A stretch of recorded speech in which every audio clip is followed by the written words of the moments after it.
Hello. நம்ம பார்த்துக்கிட்டு இருக்கிற சாப்டர் ஹைப்பர்போலா. ஹைப்பர்போலால என்ன டாபிக் பார்த்துக்கிட்டு இருக்கோம் அப்படின்னா, அதாவது வந்து என்ன ஃபார்மேட் ஆஃப் ப்ராப்ளம்ஸ் பார்த்துட்டு இருக்கோம் அப்படின்னா, அவங்க கண்டிஷன்ஸ் கொடுத்துருப்பாங்க, அதுக்கு நம்ம வந்து ஈக்குவேஷன் கண்டுபிடிக்கணும். அப்படிப்பட்ட கான்செப்ட் தான் பார்த்துட்டு இருக்கோம். இப்போ இந்த கொஸ்டின் இந்த வீடியோல என்ன பண்ணுவோம்னா, ஃபோக்கை கொடுத்துருப்பாங்க, அது போக வந்துட்டு length of the latus rectum கொடுத்துருப்பாங்க.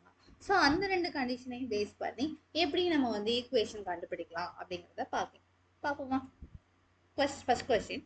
ஃபோக்கை வந்து +or -3√5, 0. Length of the latus rectum equal to 8. So இப்போ ஃபோக்கையில் வந்து ஒய் வேல்யூ 0 இருக்கு. இதை யூஸ் பண்ணி நம்ம என்ன சொல்லலாம்? ஃபோக்கை is on the X axis அப்படின்னு சொல்லலாம். So transfer axis is the X axis அப்படின்னு நம்ம சொல்லலாம். ஸோ ஃபோக்கை கொடுத்துருக்கிறத வச்சு நமக்கு என்ன தெரியும்? we know that c value தெரியும். ஆனா நமக்கு இப்ப என்ன தெரியாது? a வேல்யூ தெரியாது, b வேல்யூ தெரியாது. But a value b value தெரியாம நம்ம எப்படி வந்து ஹைப்பர்போலா நம்ம ஈக்குவேஷன் கண்டுபிடிக்க முடியும் அப்படிங்கிற கொஸ்டின்னா, length of the latus rectum கொடுத்துருக்கானே, அதை யூஸ் பண்ணி கண்டுபிடிக்கலாம். அதுக்கு முன்னாடி நம்ம என்ன பண்ணலாம்? இதோட ஜெனரல் ஃபார்ம் எப்படிங்கிறத நோட் பண்ணி வச்சுக்கலாம். ஓகேங்களா? இப்ப நம்ம என்ன பண்ண போறோம் அப்படின்னு பார்த்தா,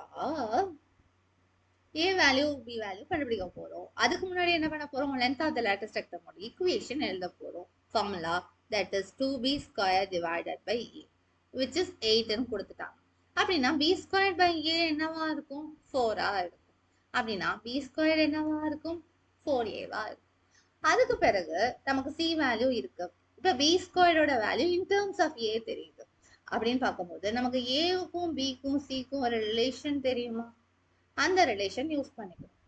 யூஸ் பண்ணா இங்க c ஸ்கொயருக்கு பதிலா 9 × 5 வருமா? ஆமா.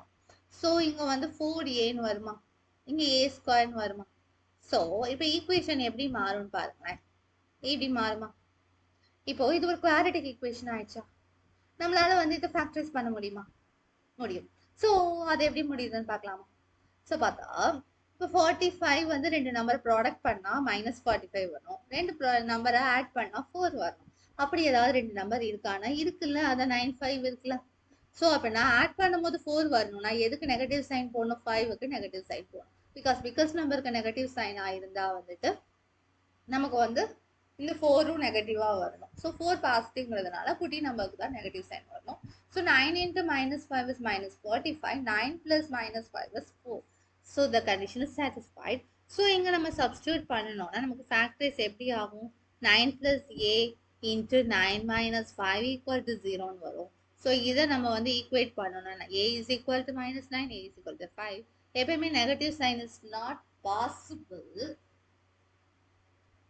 ஏன்னா வந்து அந்த நெகட்டிவ் சைன் யூஸ் பண்ணனா அடுத்த b² பாதிக்கும். எப்படி இருக்கும்னா a is equal to இந்த -9 b² கொண்டு போய் போட்டோம்னா -36 வரும்.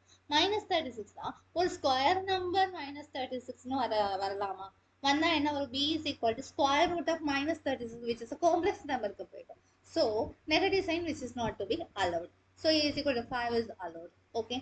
So அப்பனா b² is equal to 4 × 5 இது substitute பண்ணா which is 20. So இப்போ b² வேல்யூ கிடைச்சிச்சு. a² ஓட வேல்யூ வந்து 5ங்கிற போது a ஓட வேல்யூ 5ங்கும் போது a² ஓட வேல்யூ 25. So இதெல்லாம் நம்ம substitute பண்ணலாமா? This is 5, this is square root 20. So the value is x² over 25 minus y² by 20 equal to 1. That's all. Next sum போலாமா? Okay, come on. So next சம்ல என்ன கொடுத்துருக்காங்க அப்படின்னா ஜஸ்ட் திஸ் சேஞ்சஸ் வந்து length of the latus rectum மட்டும் 12ன்னு கொடுத்துருக்காங்க, அங்கே 8ன்னு கொடுத்துருக்காங்க. மற்றபடி இந்த procedures are all the same. இங்கே சி வேல்யூ என்ன? 4. Transfer axis is X axis. So general form வந்து x² over a² minus y² by b² is equal to 1. So இப்போ length of the lattice rectum formula 2b² by a is equal to 12. So b² by a is equal to 6. So b² is equal to 6a. So அப்புறம் என்ன relation தெரியும்? a² plus b² equal to c². இந்த relation தெரியும். இந்த ரிலேஷன்ல வந்துட்டு இதுக்கு பதிலாக 6a substitute பண்றோம். c² is equal to 16. So a square plus 6a minus 16 equal to 0.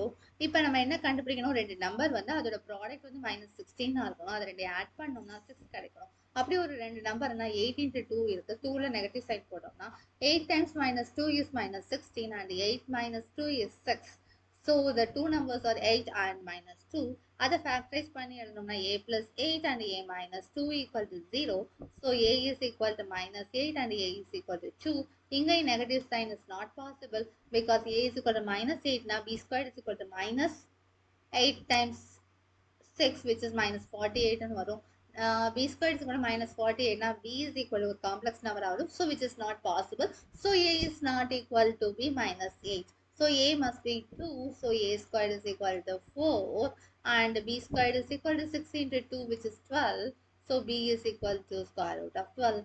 So a value is 2, b square value is root 12 and the equation is x squared by 4 minus y squared by 12 equal to 1. This would be the answer for the given equation. Sorry, given condition. Okay, that's all. இன்னும் ஒரே ஒரு problem இந்த exercise முடிக்க இருக்கு, அது அடுத்த வீடியோஸ்ல பார்க்கலாம். அதுக்கு பிறகு நம்ம miscellaneous problem, that means application of the conic section வந்து நம்ம பார்க்கலாம். Okay okay, bye bye, thank you.